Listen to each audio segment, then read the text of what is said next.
Kelly, can you hear me? Can you Yes, hear me, Kelly? yes, I can hear you fine. Perfect. Oh, Rachel, you can hear me as well. Okay, perfect. Just wanted to make sure a few folks can hear me here. And so I've got to do everything here. I got to figure out how to make sure I'm doing the presentation and admit people as they come in. So I may not do a very good job of all of that stuff here. Now, what do I need to do? I've got Margot here who's going to help make sure I do everything correctly. Hey, Mark, how are you? Got a few great clients on the call here today, and let me go ahead and screen share. And okay, where should be going? Oh, look, I'm going to get them to pop up and share. Okay, so I am hopeful that as I'm going through this, Zoom is going to be mindful of acknowledging all the folks trying to pop on the line here as I start this, and I'm able to admit everybody. And if I'm missing people, oh, yeah, perfect. It's going to work perfectly here. I'm just going to keep getting the click along the way. And so good morning, everybody. Thank you so much for just taking a few minutes of your day to give you a tax update. The great thing for this year at the moment, there's not a lot of complex changes in the tax code. I mean, every once in a while, we have massive changes to the code like we did back with the Tax Cut and Jobs Act of 2017, which brought on a variety of changes. And so I'm going to try and get everybody else in here as well and admit all. Perfect. This year, been pretty quiet. Now there's some big federal stimulus packages that are going to have some minor tweaks to the actual income tax law, and much of that isn't going to happen until 2023. So as we're ending 2022, maybe much of what I'm going to share with you is some of the things you probably already understand.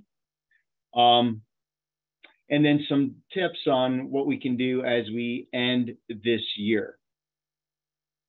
So let's go ahead and go to, okay, I'm going to put this to the side. Kelly, you can see my full screen, right? Are we good? We see the, okay. So, you know, when we talk about taxes, there are a ton of taxes. What we're talking mostly about today would be the federal income tax. But remember, you know, in the great state of New Mexico, not only do we have federal income tax we have to comply with, but we also have state income tax. And in addition to state income tax, we also have gross receipts tax. In addition to that, we have a whole panoply of other taxes that many of us have to work with along the way, such as payroll taxes, self-employment taxes, and perfect. And you know what? Maybe you can, if you want to take that. Oh, and I think Daisy just wanted to. If you do that, I can try and do probably the rest of this as well. So we're looking at a ton of stuff always. And, you know, today we're really going to be focusing on income tax. 'Tis the season. Let me see. I'm not going to be able to do both here. I'm going to have to click here. Okay. And this is one of my favorite slides always, is the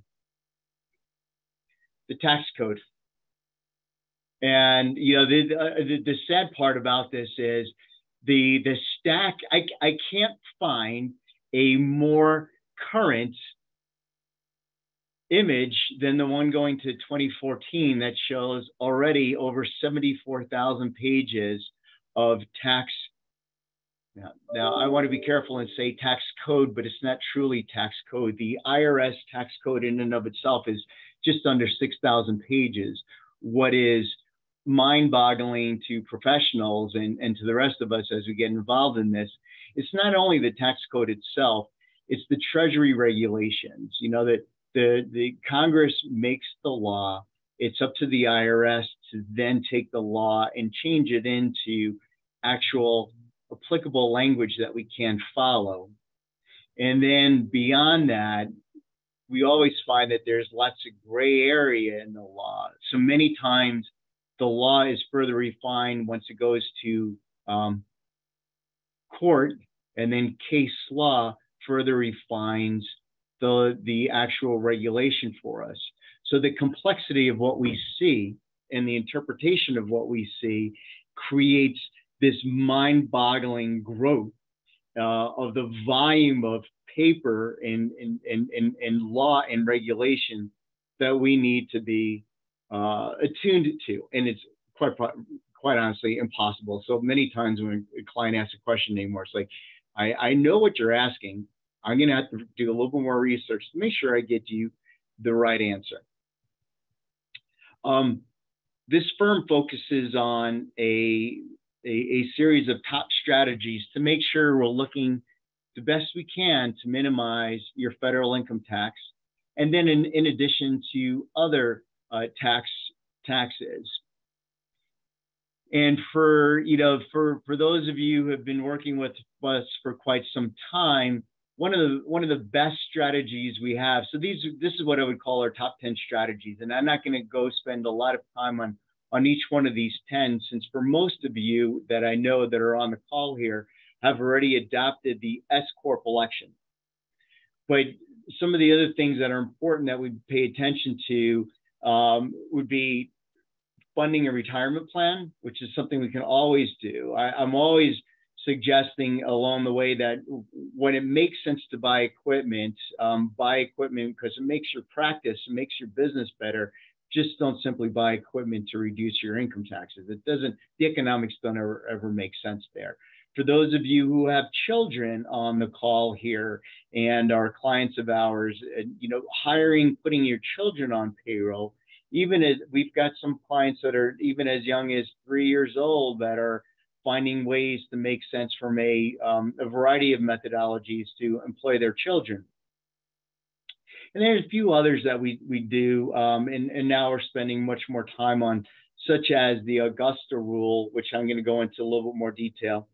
And one of the things we can always do is pay certain expenses, in the current year, if we know we're going to have a really good year in 2022, and maybe not so much a great year in 2023, if you can anticipate in advance paying some expenses now, because some of the strategy around paying expenses now is once you push them into this current year, you're going to play catch up next year. So it doesn't always make sense, but sometimes it does make sense. Let's just see and I learned a new trick here. I want to try and see if I can point it. Okay, perfect. I love this slide, and I tell you why, because it's always, let me lower this here. This is the 2021 tax brackets, and I have the 2022 that I'll show you in a few seconds.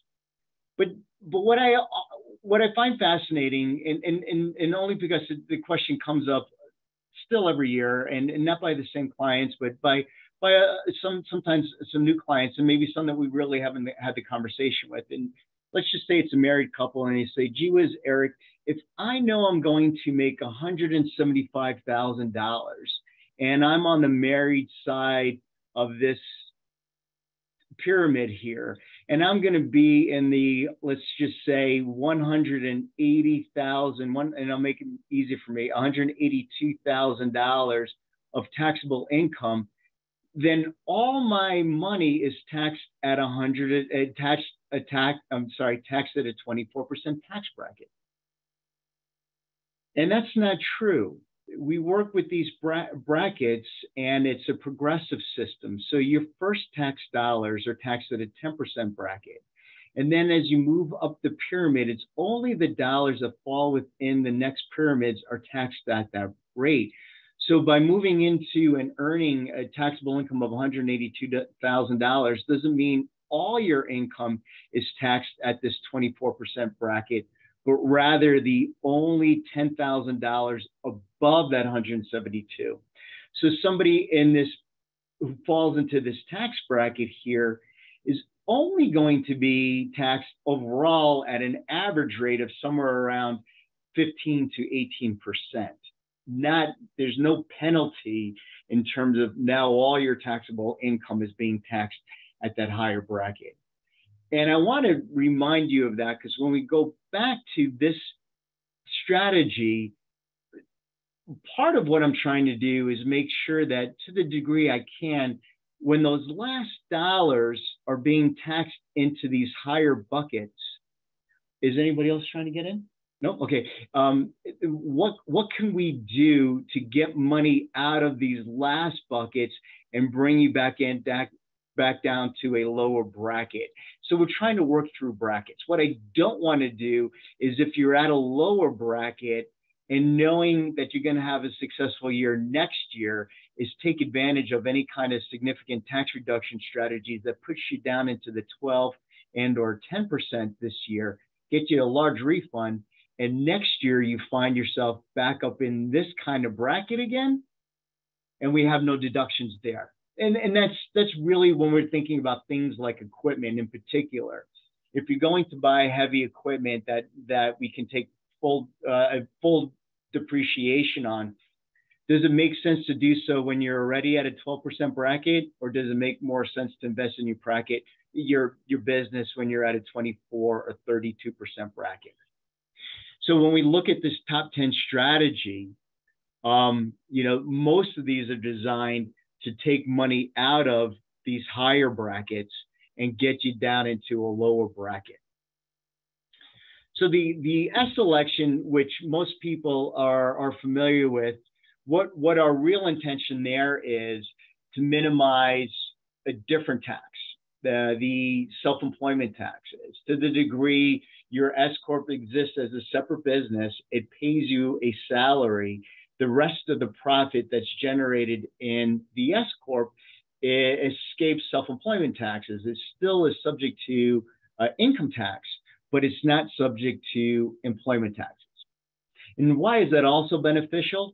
The nice thing, again, that came out of the Tax Cut and Jobs Act is any profit that is in that S Corp qualifies for this, what's called the qualified business income deduction. If you have profit in the S, while that income comes through to your personal return, the first 20% of that profit escapes income tax. So that's a really nice benefit for the small business owner who's set up as either a partnership, and quite frankly, it is also applicable to our Schedule C taxpayers as well. There are limitations for dentists and personal service businesses like accountants, where there's a phase out of that 20% deduction. But absent that phase out, for some smaller businesses that may be in the $300,000 to $400,000 income range, there is a nice little benefit of that qualified business income deduction. Just to show you that okay, while this is the 2021 brackets, every year the income tax brackets increase a little bit. So if anybody is really paying particular attention to where we were in terms of the 10% bracket for a 2021 person, as opposed to where we're going to be for 2022, you can see that let me just go back here, for married in 2021, the first $19,900 is taxed at 10%.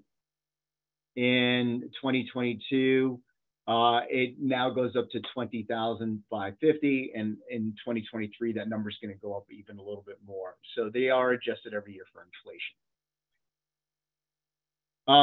One of the great things about having a business, and again, having a business, putting your spouse on payroll, and then maximizing your retirement plan.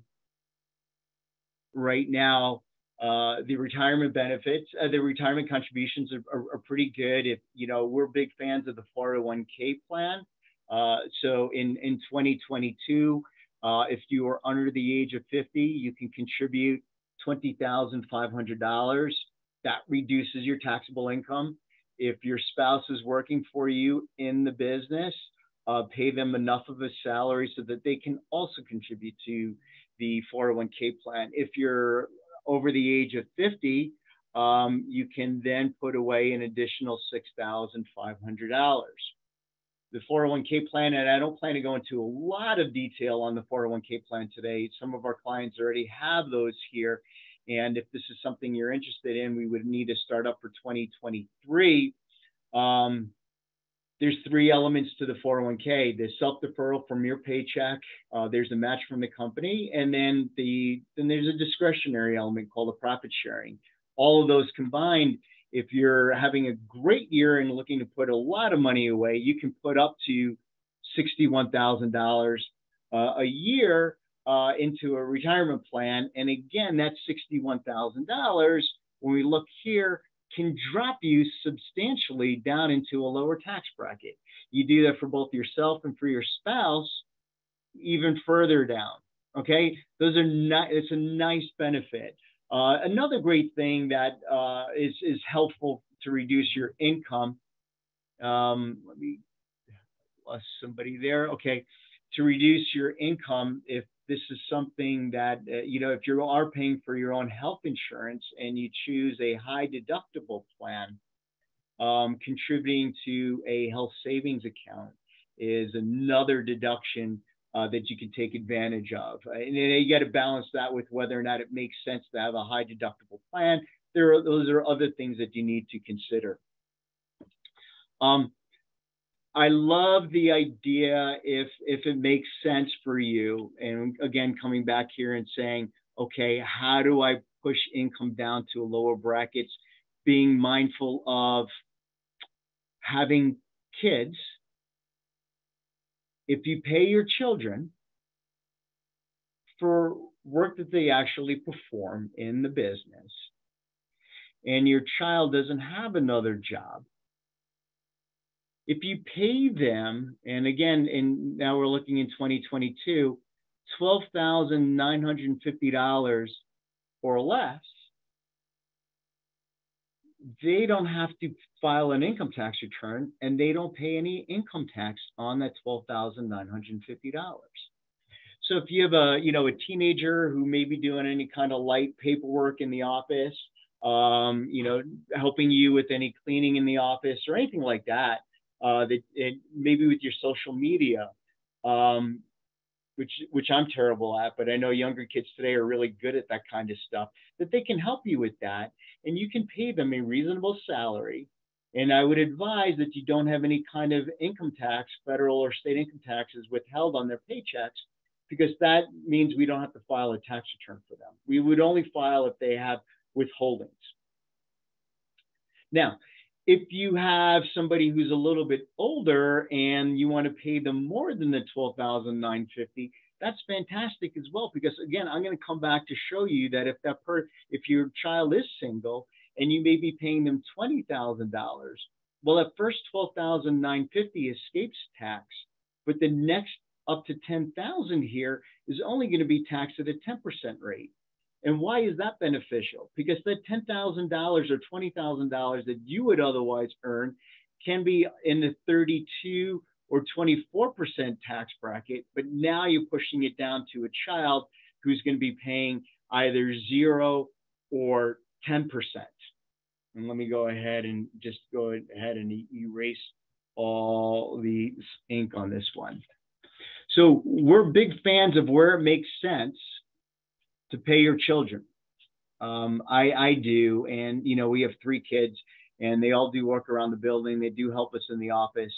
So all that income that goes to them, again, escapes income taxes at my rate. And if we're not paying them that much and they don't have other jobs, they're not paying any more income taxes because we're keeping it under that $12,000 limit here.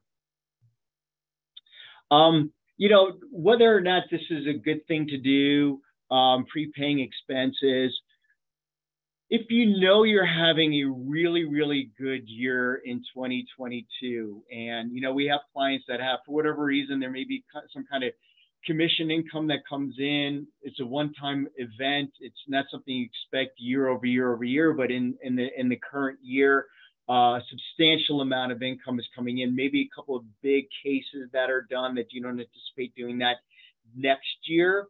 You can prepay your expenses, things like rent, things like malpractice insurance, anything that you would otherwise pay in the next year, within that next year, you can prepay in the current year. And again, I'll just caution you that only really does, and you get the deduction this year. It doesn't work so much like for us. I own the building I'm in. I could prepay my own rent expense, but at the same token, I'll have to recognize that as income. But if you do have a landlord who is a third party person, in other words, unrelated to you, and you did want to pay them rent, my advice would be do that as close to the end of the year as possible. So that way, when they obtain that check, that rent check from you, it is for them in 2023. So they won't have any heartburn of getting all that income in 2022 as well. So be mindful of the timing of that. Obviously, you'd want to check with that landlord and see whether or not that's something they would want to do. Again, that only makes sense if you know you're going to have a really good 2022, or maybe you're planning for some other big expenditures in 2023, like some big equipment. Maybe we push some other expenses into 2022, knowing we'll have some invested capital in 2023 to also then reduce the 2023 income. So those are the kind of things you may want to be considering. The Augusta rule is, this is always something that comes up. This is just kind of a little fun fact about the Augusta rule. It was started based on a couple of high political figures in the Augusta, Georgia area during the Masters. That they really wanted to rent out their homes rather than have a lot of investment come in with the series of hotels that won't be used for the rest of the year. So there was a code provision that was created that said, okay, if you rent your home for 14 days or less in a year, that income escapes income tax, is exempt from income. And many people for many years kind of interpreted that or suggested really, well, I don't want to rent my home to a stranger, so how does that really benefit me? Well, people started thinking about, well, gee whiz, if I own a business and I want to rent my home for business purposes, then I can pay myself rent up to 14 times a year. And I get the deduction on the business side, but I don't have an income tax burden on the personal side. And when would you do that kind of thing? And my wife and I like to have a monthly meeting, although we haven't been very good at doing that as of late. But, instead of going to the Hyatt Tamaya, where we should be doing it because we wouldn't be distracted, here at the office, we could still do it at home. And I use the Hyatt Tamaya as an example, or I could suggest maybe the Hyatt, maybe the Marriott Pyramid, or anything reasonably equivalent here in town to determine what a fair day rate would be that I would otherwise pay somebody else, that I could pay me personally to conduct a business meeting at home. I would suggest that if you were to do this, think about doing it maybe once a month, having a monthly board meeting with your spouse or with a consultant or, whomever else, a key employee at your home. Just have an agenda, keep track of that. When did it start? When did it end? Who is there? And again, help me help you with what is a reasonable rate. If we were in Beverly Hills, maybe a day rate of $2,500 may make sense. But in Albuquerque, I would suggest something in the area of $600 to $800 per day would be reasonable if you, instead wanted to go to a different location to do that. We should do it the right way. Do it on a monthly basis. Have some kind of simple agreement that you would, have between you and the business. Do write yourself a check on a monthly basis and alert us. If you are doing that, we should know, but just remind us that you are doing it. And then we should issue a 1099. And then all we need to do is report it on a Schedule E. And then there's an offset entry at the very bottom of the Schedule E that would exempt it from income. Those little things start to add up. Hiring kids, doing the Augusta rule, prepaying expenses, All those objectives are, again, to get money out of a higher tax bracket. If we're looking at you were approaching a $329,000 income year, which is not uncommon for a mature, high-performing dental practice. What can we do to keep you out of those next dollars above 329, getting taxed at 32%, but getting them out of that bucket by expensing them in some fashion and keeping you down in the 24% bracket.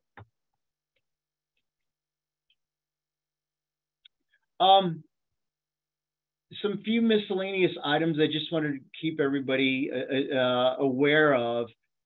For 2021 and 2022, all meal expenses were the 50% limitation was eliminated for 2021 and 2022. Any kind of meals and I'll keep saying meals and entertainment. Really, the meal expense. If you were taking your spouse out or a business partner out and having dinner to discuss the business prior to 2021, that meal would be subject to a 50% limitation. But for 2021 and 2022, as a result of COVID, the federal government wanted to stimulate more restaurant attendance, especially by business people, and the meal deduction increased to 100%. That will then now drop back down to 50% beginning in 2023. But I want to remind all of you, and some of you probably do know this and remember this, that if you do in-house meals, any kind of training with your team, and even things such as Christmas parties with your team, those meals are still deductible at 100%. But if I were to take you to lunch, this year that deduction is 100%. Next year, it drops to 50%. But when I bring food in for my team and we do a lunch and learn, that meal expense is still deductible at 100%.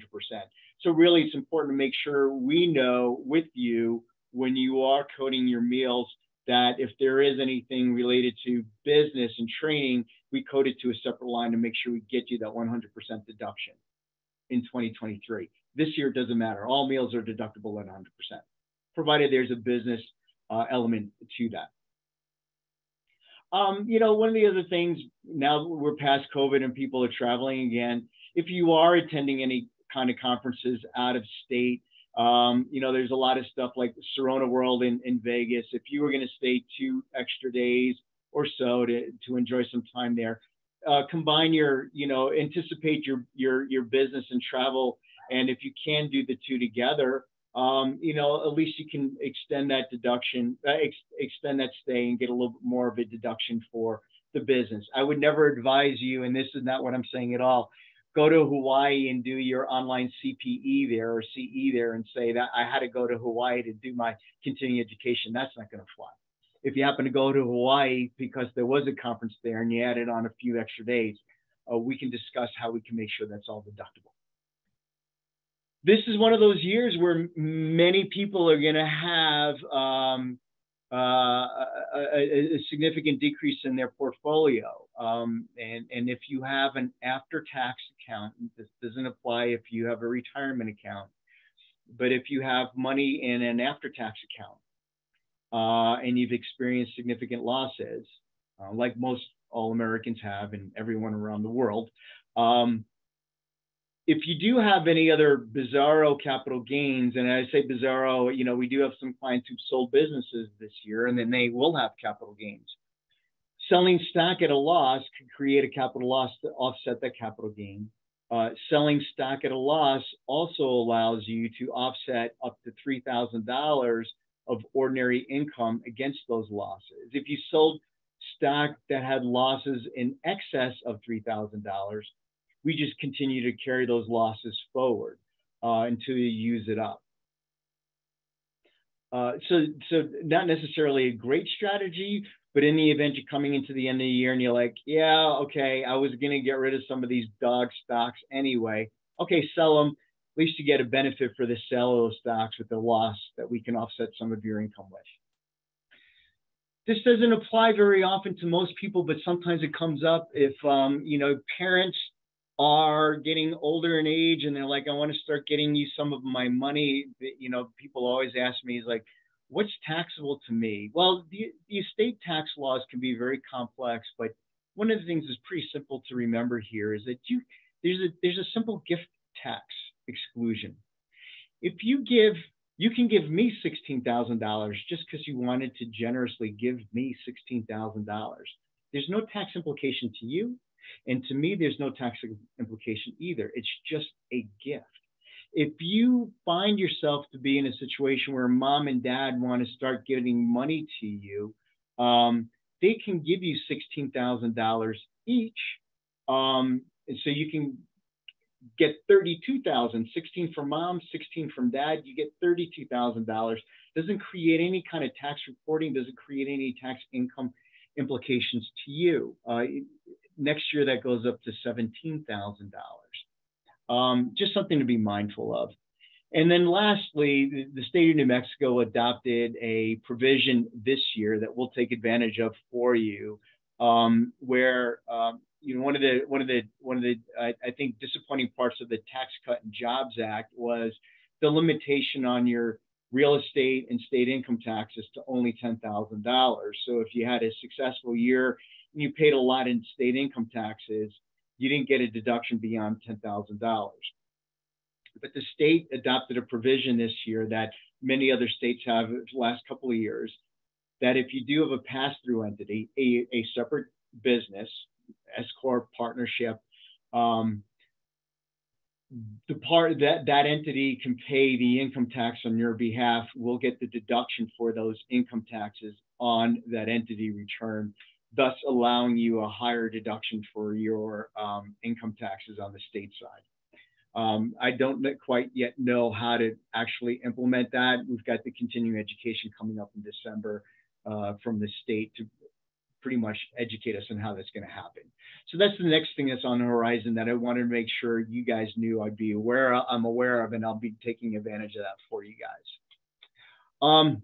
As I mentioned in the beginning, with over 75,000 pages of tax law and regulation, we kind of breezed through that tax, 74,000 pages. Here we are at the end. I want to see if I can see if there's I don't think there's any questions at this point. I wanted to thank you all for joining me. If there's any questions, do not hesitate to shoot me an email and I'll get those answered for you. But I wanted to make this kind of quick since there isn't a lot of changes this year. We're going to go ahead and I did record this. We're going to go ahead and Kelly's going to put this out on our webpage. If there's anything else that comes up that you want to go back and listen to or share with your friends. But absent that, I'm going to say to everybody, have a great rest of your Friday. And we'll let you know when the next one comes out and what we'll be talking about the next time. So thanks, everybody. Have a good day. Stop share. And then I'm going to